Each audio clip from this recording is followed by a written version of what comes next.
Hey everyone, how's it going? A few of you guys wanted me to do a Photoshop tutorial on how I did the Darth Vader photo manipulation technique I did a few videos back. So here it is. I did try and record this video earlier, except somehow I managed to find a way to delete it while I was recording. Detailing to the image. I'll show you what I mean by that in a second. I'll just keep doing this. Now you might notice I'm doing a few things differently to how I did things. Wait, where did it go? Wait, what? Okay, I don't know what I just did, guys. Which was fun. Not really, but anyway, here we go again. Hopefully I won't do it this time. And yeah, so I've never really done a tutorial before, so just bear with me, guys. And I'm also a little bit camera shy. Not really camera shy, audio shy, I guess.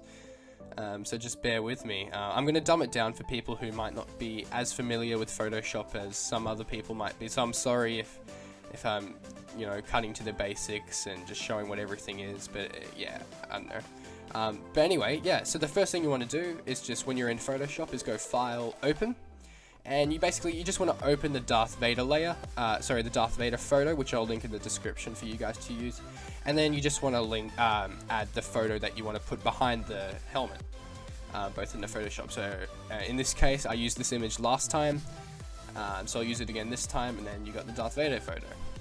So the first thing you want to do is just unlock the layer, that way you have free roam with using it. And then we just want to go to the polygonal lasso tool just here.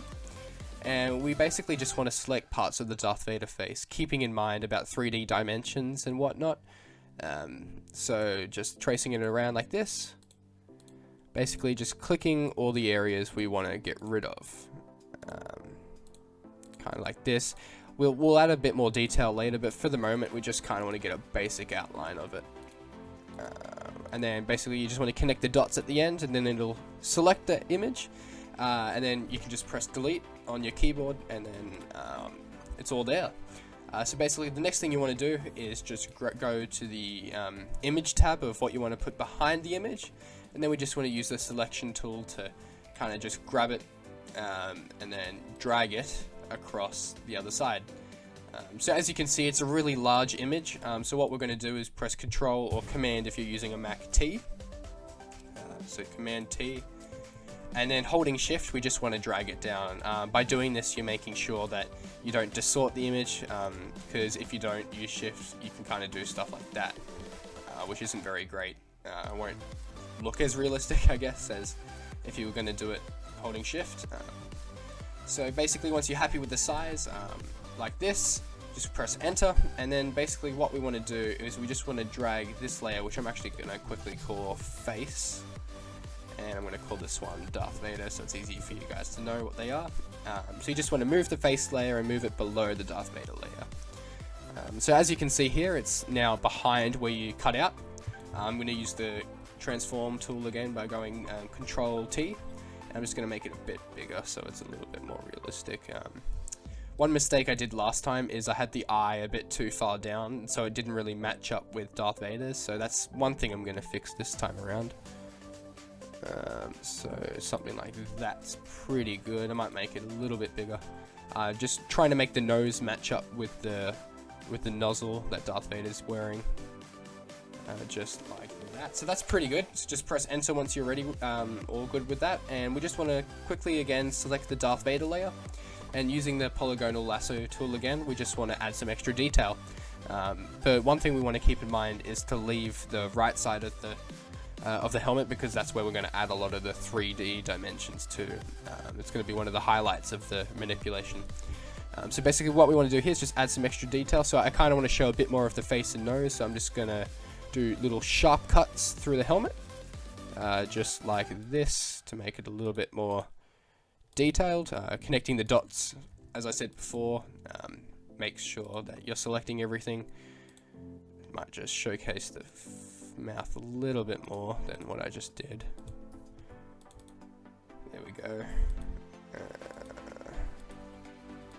There we are. Now we'll do a bit of the left side of the face, so we'll just cut in like this. Perfect. Yeah, so this just basically adds more detail to it. It'll make it look cooler at the end. So that's pretty good. Might add some up here too. There we go. And yeah, so that's pretty good. So we'll work with that. So now this is kind of the fun but tedious part. So what we're going to do now is we're just going to add a new layer. So we're going to go layer up the top here.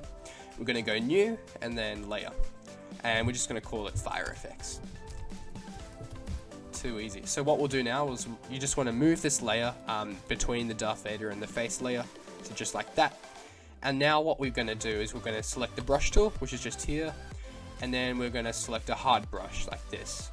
And probably raise the size to about 15 or so.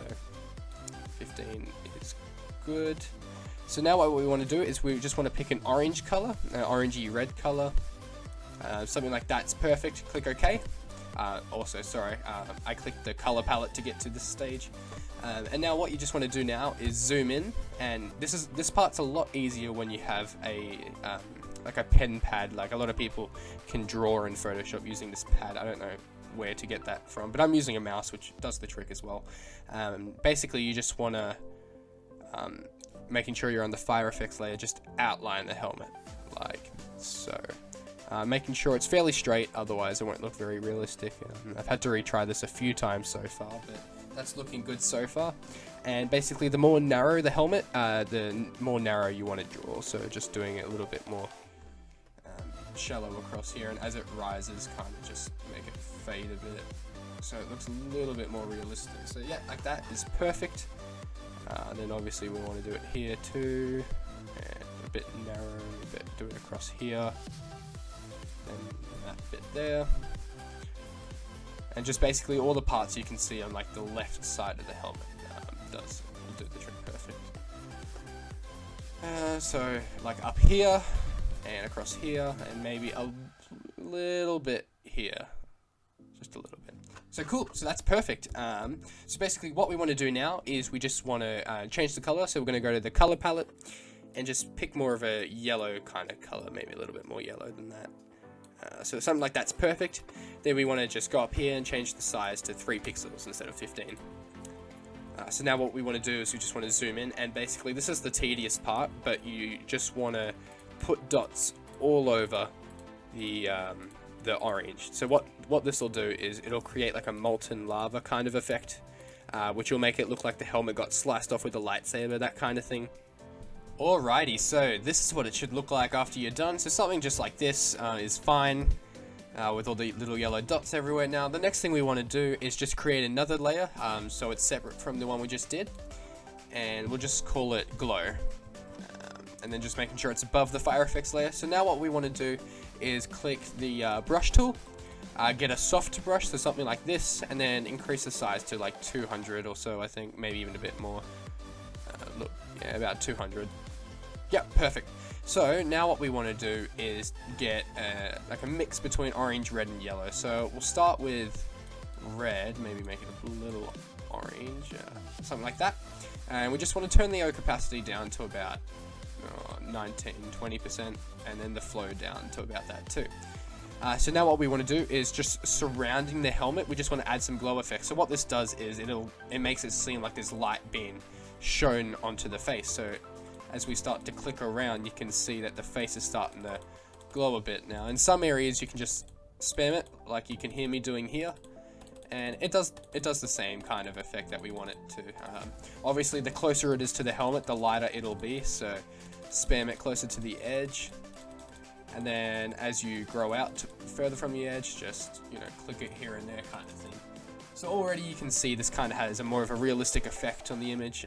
So now what we'll do is we'll change the color to yellow, just like that, and we'll do the same thing. So we'll just start clicking it around, just like so. And now we'll get a bit of a red color, I reckon. Add some more kind of depth to it. Here we go. Just like that. So what we'll do next is we'll go into the fire effects layer. Now what we're doing here is going to the blur tool, but instead of clicking blur, click sharpen. And now what we're going to do, we're just going to sharpen the edge of the molten helmet. So what this will do is it'll make it stand out a lot more and make it look a lot better. So now what you want to do is you just want to maybe turn it down to that, and then just start really starting to just sharpen the edges here. Now you can already see that it's making it look really standing out, but you don't want to do it too much, otherwise you'll see that you kind of get this weird little white stuff on the side of the face. We don't really want that, so we just kind of want to be gentle with it and kind of just make it a bit sharper by stroking it down like this. Just getting all the parts going up here, doing this side too. And yeah, that's pretty much good. So as you can see, it definitely does stand out a lot more. It really looks like the helmets get like has been sliced through, which is exactly what we want.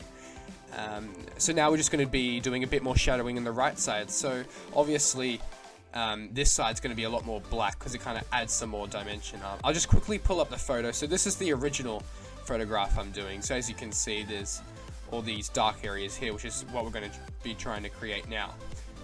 So I'm just going to go back here, and we're just going to use the brush tool and then click the color black.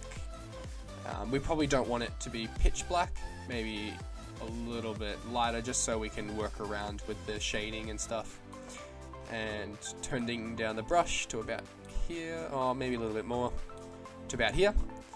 So what we'll do here is we'll create a new layer so we're not interfering with everything else, and call it dark shadow. And now what we want to start doing is just making the right side a lot more shadowy. So as you can see here from the left, sorry, the left side I meant, the left side more shadowy, because it adds just some more dimensions to it.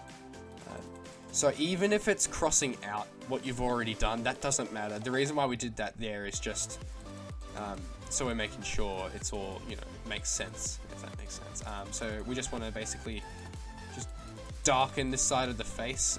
Even if it looks dodgy and you're doing this, that's also okay. It doesn't matter too much. So we're just darkening this side a bit, just like that. Zoom out to see how it looks already. That's starting to look alright. Just darken it out more. I'm using this old photograph, the original one, as a reference, just because I don't want to do anything wrong. But it should be fine. I see what I did. Okay. Right, so now what we're going to do is we're going to use the eraser tool, and using a soft brush, dimming it down. More than that, we're going to go onto the Darth Vader layer, and we're just going to kind of erase a bit of the sharpness of the helmet. Now, what this will do is, in all honesty, it just looks unrealistic when it's sharp like that. So we just kind of want to unsharpen it, turning the opacity up probably to 100 for this, and yeah, just kind of outlining it. Just making it a little bit softer around the edges, just like that. But obviously leave some sharp spots if you can. But yeah, just doing stuff like this will make it look good. So yeah, so now basically what we want to do is, so what I tried to do last time, which didn't really work very well, is I actually tried to create my own scar on the face here, but I ended up erasing it out. But in doing that, it actually kind of looked good at the end of it, like it had this kind of bruise effect. So I'm gonna try and think of a way to add that bruise effect in manually, which will be interesting to try and do. I'm actually gonna fix up the shadow of it because it honestly doesn't look as great as it can. So what I'm gonna do is I'm gonna get a lighter kind of brush, just like that, and I'm going to gently, by turning the opacity down and the brush size down, I'm going to just kind of oh no, that's not very good actually. Improvisation at its finest. Oh yeah, you know what I can do? I'll just use the eraser tool. Yeah, why didn't I just do that? Sorry guys. So yeah, using the eraser tool and just kind of making it a little bit less dark. I still want some of that skin color coming through, otherwise it won't look very realistic. Even if it looks dodgy, it doesn't matter, because at the end of the day you're going to be adding a bunch of particle effects over the top, which will kind of, you know, take the eye away from that anyway. So yeah, so that's looking alright. We can add some bit more detail. I don't think it matters too much, but you kind of get the gist of it, I reckon. I might make it a bit better. Just quickly changing the color back to black.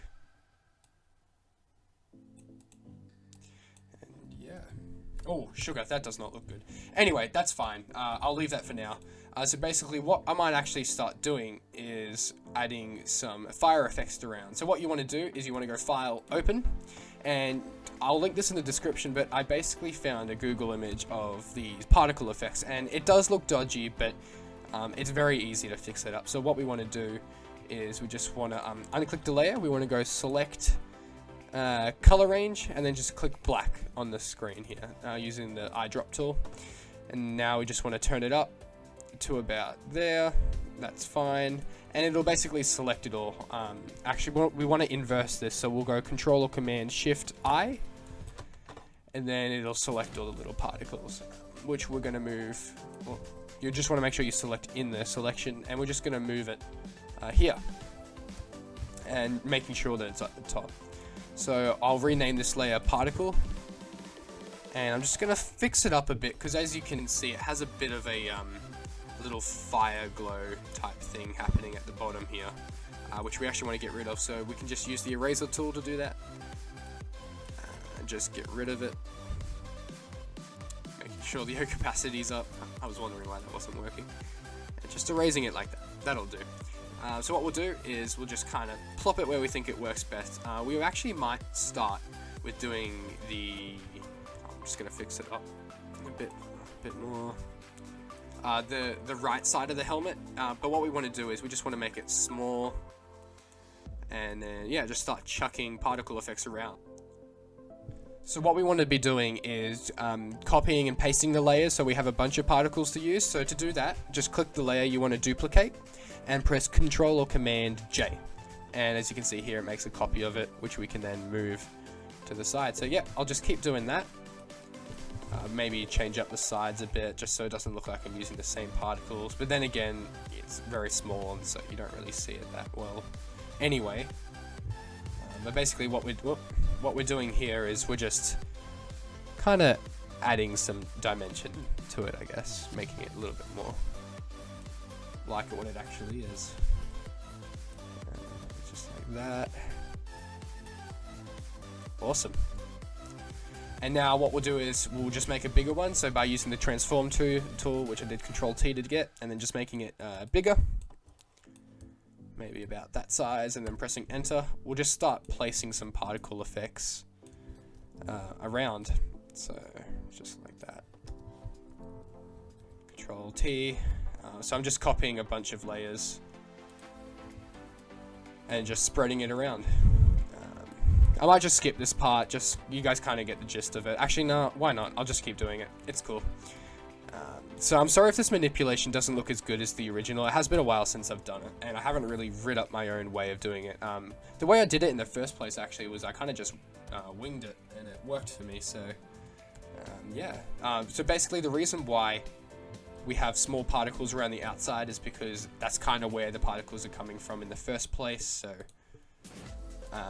yeah, I guess that's why we're doing that. So I'm just going to do some more just around the edges. This is taking a lot longer than I wanted it to, but that's alright. So yeah, basically this is good. So this is fine.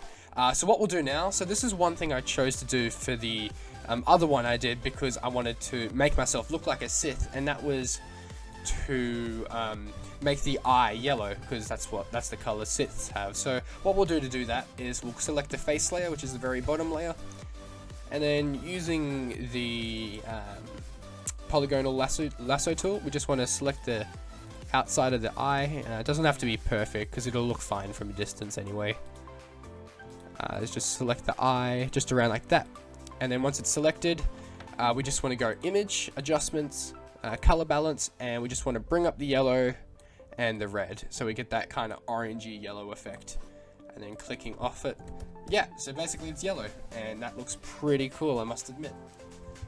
So now one thing we might start doing is just adding maybe a little bit more glow. So we'll go back to the glow layer and add, I reckon it needs a bit more red. So at this stage it already looks pretty cool, but if you just want to add more detail, this is just one way to do it. So we'll go to the brush tool, bring it up, and then just start placing some red around. That's a bit too red, but it's alright.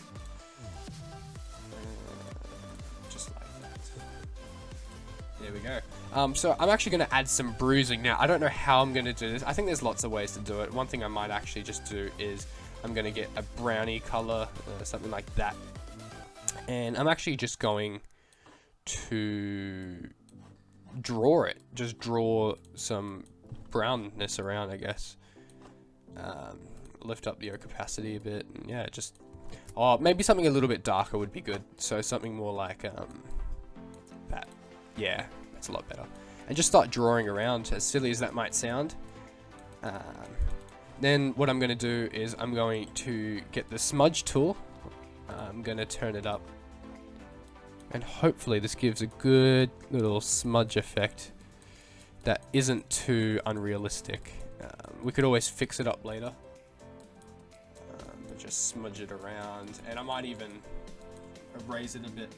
So yeah, just smearing it around the face. And now we're going to get the eraser tool and kind of just dim it out a bit. A lot more than that though.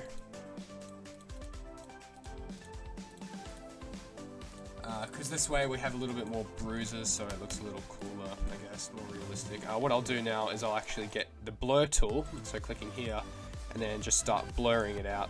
So it's just a little bit more spread out. I mean, it kind of looks dodgy in all honesty, but it's not too bad. Like, I've done worse, so even if you just use the smudge tool more to separate it out, it'll look better. So just like that. So one thing you might have saw me try and do last time I did this was I actually tried to make myself look a little bit angry, which proved to not work very well. What I did to try and do that is I went to the face layer, I went filter liquify, and I kind of, oh, that looks cool. I kind of just tried to lift up the eyebrow more, but it didn't really work very well. Oh god, I'm just curious to see how this looks. Oh god, okay. No, let's fix that up. So yeah, so that's basically it. Unless you wanted to add a bit more detail, I mean, you could add more particles around if you wanted to, or more glow effects. Sorry guys, unfortunately my recording software cut out there, but I hope you guys enjoyed the tutorial. I'm sorry if it didn't turn out as well as it originally was, but it was pretty close to the original one I did. Anyway, I hope you guys enjoyed the video, and I'll see you next time.